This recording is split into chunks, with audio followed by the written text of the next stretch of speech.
Welcome back to the maiden discussion of the Citizens Monetary Policy Committee, which is a CNBC TV 18 initiative. On the chair of this committee is Dr. Pronab Sen, and the members are Samran Chakravarti, Sajid Chinoy, Sonal Verma, and Shaumya Kanti Ghosh.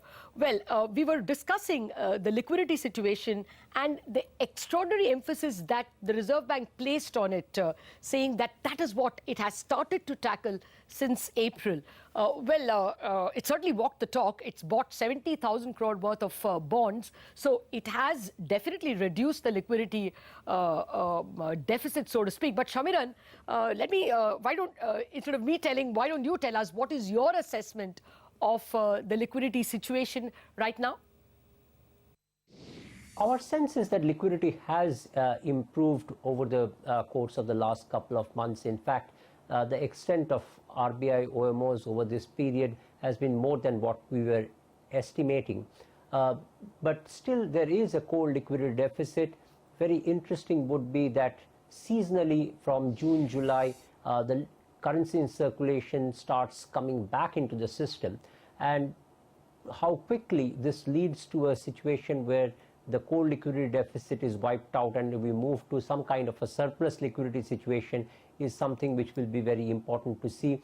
Our sense is this can happen at the back end of July, and if that is the case, then probably the extent of OMOs needed at that point of time would be much lesser. So how RBI smoothens out the OMO process over the course of the year is something which markets will be very closely watching. Yes, we will definitely be very closely watching. And Sajid, I wanted your view on this arithmetic. Yes. You know, the cash loss, that is people withdrawing cash and therefore not available to the banking system, is about at least 25,000 crore. Even if we keep it conservatively, 20,000 crore per month. That has to be replaced. That's right. There is an existing inherited deficit of about 60,000 crore. And when this $30 billion move out of the system, RBI will sell dollars. It will suck nearly 2 lakh crore rupees. How much can RBI buy? Can it really wipe out this deficit? So a couple of things, Lata. So let's separate the secular issue from the idiosyncratic event in September. Our sense is you're exactly right. Total currency in circulation plus the CRR accretion means about 2.7, 2.8 trillion for the full year. Right? And you're starting with a core deficit of about 45,000 crores, so about 3.2 trillion. And it's keeping that run rate in mind that in the first quarter, they've done about 70,000 crores of OMOs, which if you look at the annualized run rate, approaches that number more than markets expected. In addition, because of the FX intervention so far, they've already bought 40,000 crore.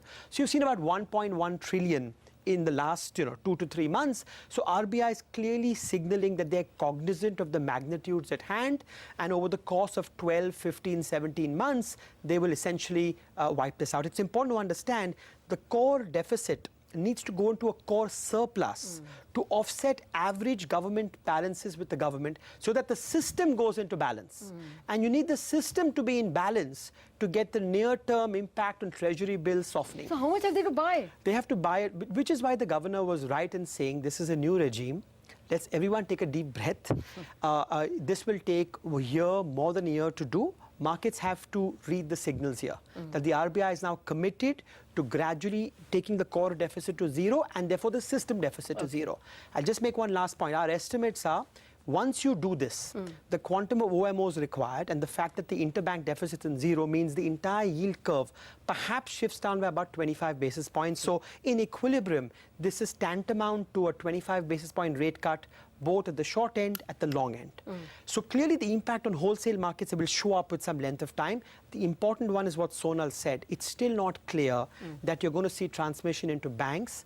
If currency in circulation stays high and deposit growth doesn't pick up, then what you will see is banks will be much less inclined to cut deposit rates. And if they can't cut deposit rates, then it's harder to cut lending rates. Okay, well, we are running out of time. So quickly, Shaumya Kanti Ghosh, will banks cut only if they stop borrowing from the repo window, only if deposit, the deficit comes to zero?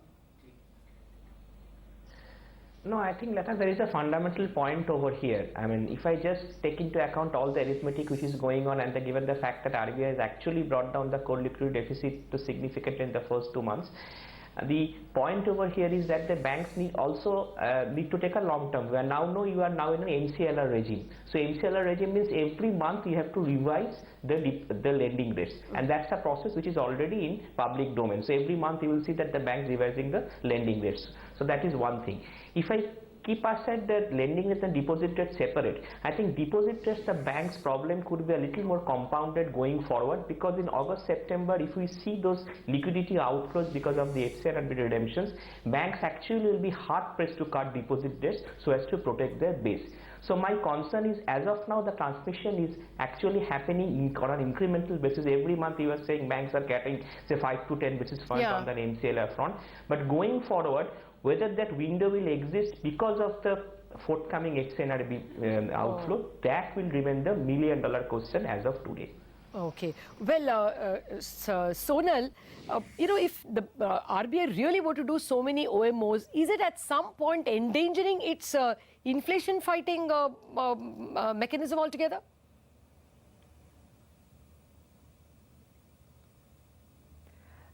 I think by committing to bring banking system deficit to neutral and not system deficit to neutral, okay. The amount of liquidity injection that the Reserve Bank needs to do is obviously quite significant. And in a sense, the RBI has put itself in a tricky situation, because if the government doesn't spend, then to bring the banking system liquidity to neutral, they'll have to basically do substantial amount of liquidity injection through OMO and through other measures, and the effective reserve money creation that they might end up doing could be much higher than what is consistent with their inflation projections.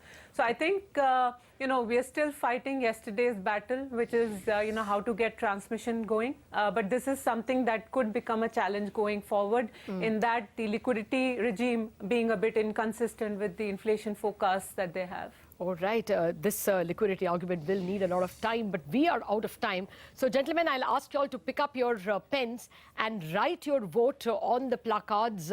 I'll come to Dr. Sen last, because as the chairman, he will get the casting vote in case it is split. But first, Samiran, what is your vote?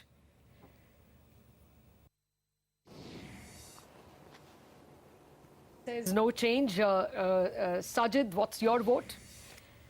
Okay, Samiran, also no change. That's a pause. Sonal, if you have written up your vote, what's your vote? Okay, at the moment, we don't need the casting vote really, because all three people have said no change in the rates. Shamya Kanti Ghosh, what would you advise the Reserve Bank to do on rates? Okay, no change. So that's 4 people who are saying that there's no change. Will the chair want to differ or agree? No change. So that's the Monetary Policy Committee, the Citizens Monetary Policy Committee, initiated by the by CNBC TV18, voting that they don't want the Reserve Bank to hike or cut rates at the committee meeting tomorrow. But clearly, they've all told us that they will be very closely watching what the Reserve Bank will be doing on liquidity, and saying on liquidity whether it will be bringing the liquidity deficit in the system to zero, and by when. As well, as Dr. Sen pointed out, there are international tremors, and therefore what and how the Reserve Bank intends to do to reduce the liquidity deficit when that $30 billion is pulled out in September is the other thing that the Monetary Policy Committee will very closely watch out for. Dr. Sen, Chairman Dr. Sen, and members of the committee, thank you very much for joining us, and we will see you on the eve of the next monetary policy meeting in August. Thank you very much for joining us. Thank you, Lata.